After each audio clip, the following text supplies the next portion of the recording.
You're watching CNBC's Squawk on the Street, live from the New York Stock Exchange, where the opening bell is set to ring in about 1 minute, 15 seconds. Good morning again, everybody. I'm Mark Haynes with Aaron Burnett. Let's recap the headlines for you. Announcement from the Fed on interest rates expected at 2:15 Eastern time today. Everyone pretty much assuming they'll raise another quarter basis points. And the year's second ethanol IPO, Aventine. And we're going to be talking to the CEO about that a little bit later on. Time now to go back to Global HQ, see what David Faber's working on regarding Phelps Dodge. David. Yeah, you know, that stock has been doing some interesting moves lately, moving up late in the day yesterday, not because people are so entranced by that deal under which it's acquiring Inco and Falconbridge, but because they're wondering whether there is going to be an activist campaign against Phelps Dodge and against the deal itself. And the stock moves up on the belief that if that happens, then the company itself is pushed to potentially do something other than buy those two companies. Keep an eye on that. I am hearing Atticus may very well, giant activist hedge fund, decide to do something. They'd have to amend their 13D, though, before they were able to talk to other large shareholders. All right, here goes the opening bell. You know, what's the use? Here goes the opening bell at the NASDAQ. Biotech company Qiagen, I assume. Qiagen, no U involved. QGEN is the ticker. Here at the big board, metal and mining company Cnbc, listing on the big board to track under the ticker TCK. CEO Don Lindsay going to be along in just a few minutes to talk about that. And you all love hearing the live, real Squawk on the Street. Bob Sani, where are you? In front of Advanced Auto Parts, which is going to drop rather dramatically here.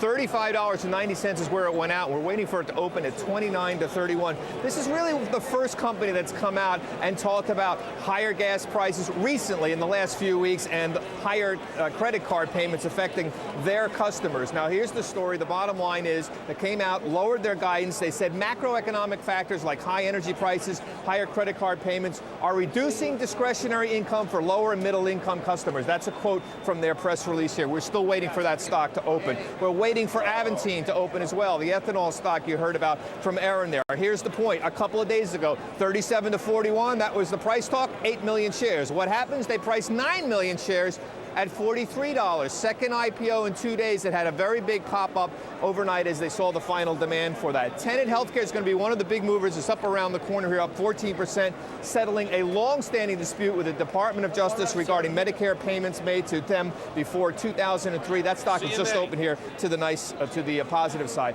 They're going to agree to pay $725 million to settle that particular dispute. We'll get more on that. I'm going to be here with the CEO of Cnbc in just a minute, but let's go over to Scott Wapner. He's standing by over at the NASDAQ. And Bob, thank you very much. We have opened higher here at the NASDAQ, better by 12 points, I should say. We're taking a look at shares of Teva. Shares are down by 1.5%. They were down by better than 5%, but they've since come back a little bit. The shares down because Pfizer said it's going to make a highly discounted version of its drug Zoloft. That's its highly successful antidepressant drug that could happen as soon as the generic rival hits the market. Well, as you might figure, who makes that generic rival? You're looking at them, Teva, and that stock is down this morning. Let's take a look at Google. It's getting a nice little lift this morning, rolling out its new pay service called Google Checkout. It's going to let customers essentially make one click and check out, sort of an express service, taking on eBay's PayPal. However, that company tells CNBC it's not looking to defeat PayPal on that. Interesting there. Let's take a look at Red Hat because this stock has been down all day long, even opening lower. It was down in the pre-market. Now it's down by 11%. That company out with earnings after the bell yesterday,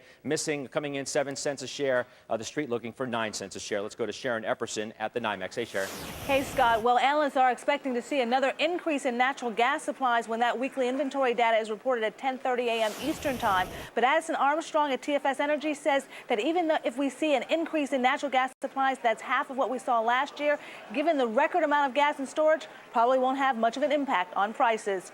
Oil and gasoline prices, though, are seeing a great impact from yesterday's weekly inventory data that showed a decrease in supplies greater than most analysts had expected. And meanwhile, gasoline demand remains strong, up about 1% in the past week. AAA is expecting this to be the busiest travel weekend for 4th of July on record. 34 million Americans getting in their cars and filling up their tanks. Now over to Rick Santelli, who's standing by the CBOT. Rick? Thanks, Sharon. Well, you know, it's an interesting Fed day because all the maturities other than the 30-year bond yesterday had new high-yield closes for this move.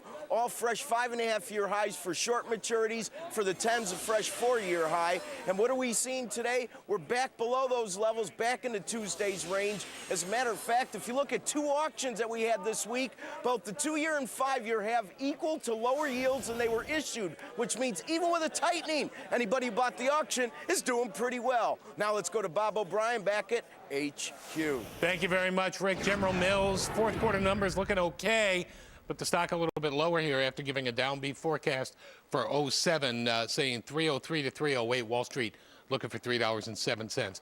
RSA Securities looking a little bit better. The security software maker is going to be bought by EMC for a price tag of about $1.8 billion. That according to the New York Times. Advance Auto Parts looks like one of the big losers on the big board today. And in fact, that stock down almost 20%, lowering its EPS outlook, lower sales. And then finally, Boston Scientific. We got Citigroup cutting its rating on Boston Sci down to a sell rating. Let's send it to Mark and Aaron there at the big board. All right, thank you very much. Let's get over to Bob Pisani. Here on the floor with a company that just rang the bell, Bob. Indeed, Teck Cominco is one of the biggest mining companies in the world. Maybe you don't know them, but you ought to. They're the biggest zinc producer in the world. They're also very big in the copper industry. And here's the CEO, Don Lindsay, is here with us. Listen, before I talk to you about business, I have to ask you about Inco. Now, you've had an offer on the table for Inco for a while. Inco, Growth. He's got $32 billion in play. You'll want to hear what he has to say. But first, Wall Street's still all gassed up over ethanol. Another IPO today, the CEO of Aventine, Ronald Miller, joining us right after the break. I know Sandy Kenold wrote that one. We'll be right back.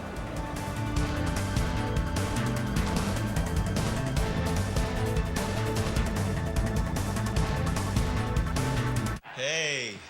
Coming. Are you prepared? Get the first word and market reaction to help you plan your next move. Street Signs, 2 Eastern, CNBC Today.